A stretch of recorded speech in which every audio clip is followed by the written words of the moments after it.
Siapakah sebenarnya aku? Assalamualaikum warahmatullahi wabarakatuh. Sobat Newbie TV dimanapun saat ini kalian berada, pernahkah kita memandang diri kita dengan bangga di dalam sebuah cermin? Memandangnya dengan bangga, entah itu karena kegagahan kita, ketampanan kita, kecantikan kita. Lalu adakah kita pernah memusingkan dada dan memandang rendah pada orang lain yang tidak setara dengan kegagahan yang Anda miliki?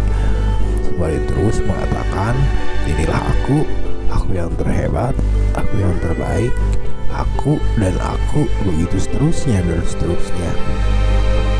Tapi benarkah sosok yang Anda pandangin di balik cermin itu adalah aku? Siapakah sesungguhnya aku? Sobat Newbie TV, kali ini Newbie TV akan mencoba bercerita tentang hakikat sebenarnya daripada aku, tentang siapakah sebenarnya aku. Besar harapannya bahwa apa yang Newbie TV sajikan bermanfaat dan dapat menambah hasanah wawasan kita untuk mengenali siapa sebenarnya aku. Dan jika dirasakan apa yang Newbie TV sajikan memberikan manfaat, maka tidak ada salahnya untuk Anda menekan tombol like dan subscribe serta bunyikan tanda loncengnya untuk selalu mendapatkan update terbaru dari setiap video yang Newbie TV unggah untuk Anda. Sobat Newbie TV, bahwa seringkali ketika di suatu pagi kita membuka jendela kamar kita, lalu terhamparlah pemandangan alam raya yang menghijau dengan dihiasi berbagai hiasan dunia seperti pegunungan, dedaunan, atau bahkan suara kicau burung yang berterbangan dari atas sebuah ranting menuju ke atas ranting berikutnya.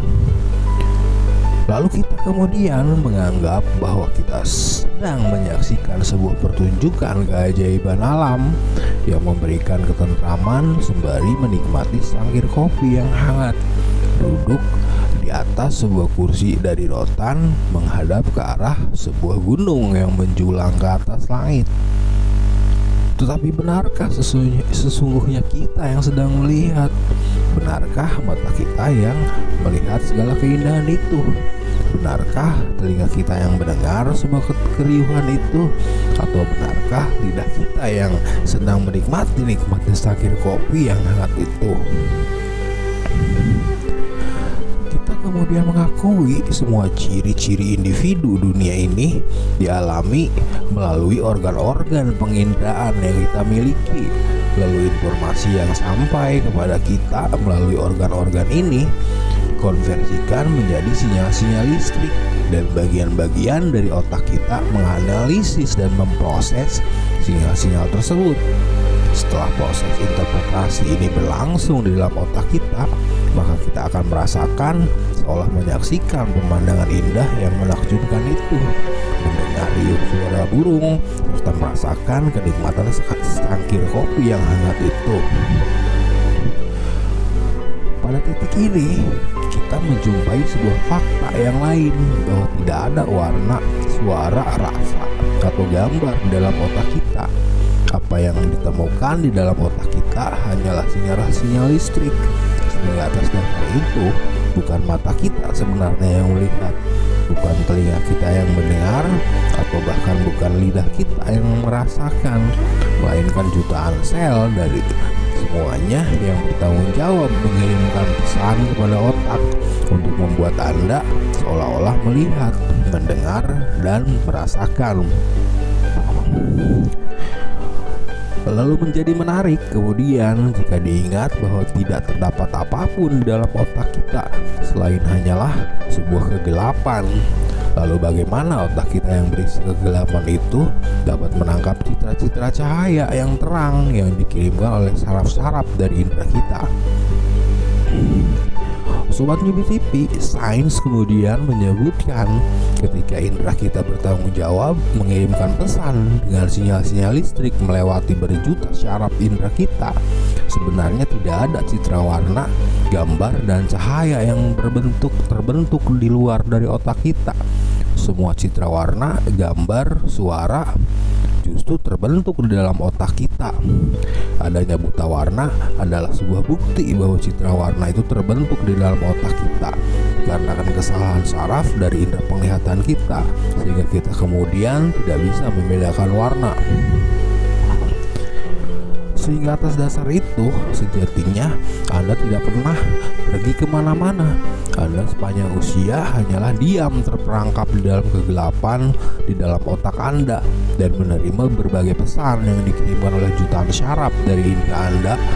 Anda terkurung di dalamnya dan terpenjara, yaitu kesadaran Anda, ruh Anda, sehingga itulah yang seharusnya Anda panggil sebagai aku, bukan yang Anda pandangi setiap hari dengan bangga di dalam sebuah cermin.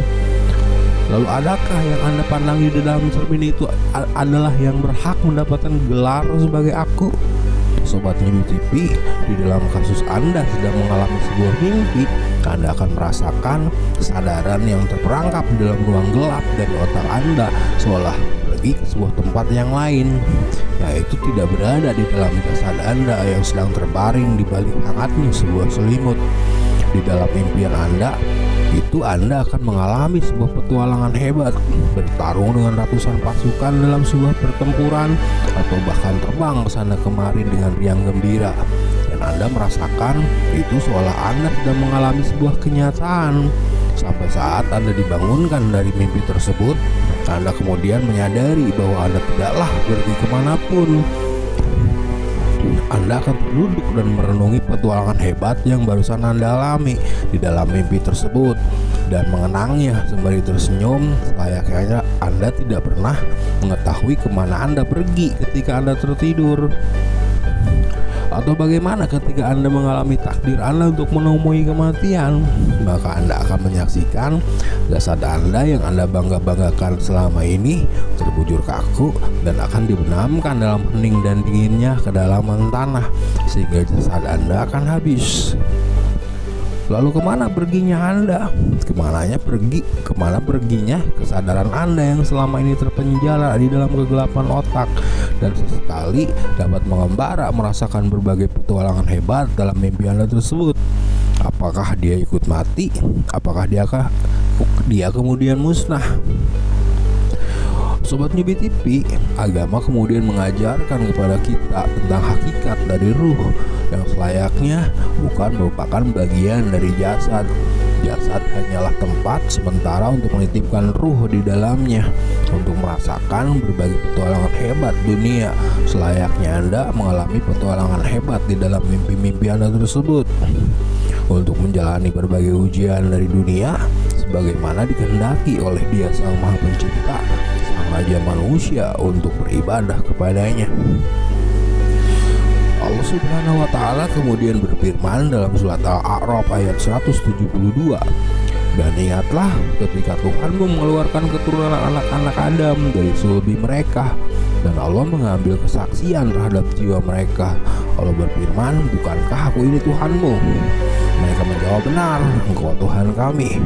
Kami menjadi saksi, kami lakukan yang demikian itu agar pada hari kiamat kamu tidak mengatakan sesungguhnya kami Bani Adam adalah orang-orang yang lengah terhadap ini. Atau bagaimana Allah pun kemudian mengambil perjanjian dari para nabi dalam surat Al-Ahzab ayat 7. Dan ingatlah ketika kami mengambil perjanjian dari nabi-nabi dan kamu sendiri dari Nuh, Ibrahim, Musa, dan Isa putra Maryam, dan kami telah mengambil dari mereka perjanjian yang teguh. Sehingga itulah Sobat Nyibi TV, dimanapun saat ini kalian berada, hakikat sebenarnya dari aku, sesuatu yang terperangkap di dalam ruang gelap di dalam otak kita, yang terdiam di dalamnya dan menerima berbagai pesan dari indera kita yang membuatnya seolah melihat, mendengar, merasakan apa yang kita anggap sebagai kehebatan, kekuasaan, kegagahan yang Anda alami, di mana bukan Anda sesungguhnya yang memiliki kehebatan, kekuasaan, ataupun kegagahan itu, melainkan kesadaran Anda yang merasakannya seolah-olah seperti itu. Dan Anda sebenarnya tidak pernah pergi kemana-mana. Anda hanya terperangkap di dalam ruang gelap kesadaran Anda, mengalami berbagai petualangan hebat yang Anda rasakan selayaknya Anda sedang mengalami suatu mimpi yang lebih panjang bernama hidup, yang kemudian kelak Anda akan dibangunkan dengan kematian. Wallahu a'lam bishawab. Terima kasih sudah menonton. Assalamualaikum warahmatullahi wabarakatuh.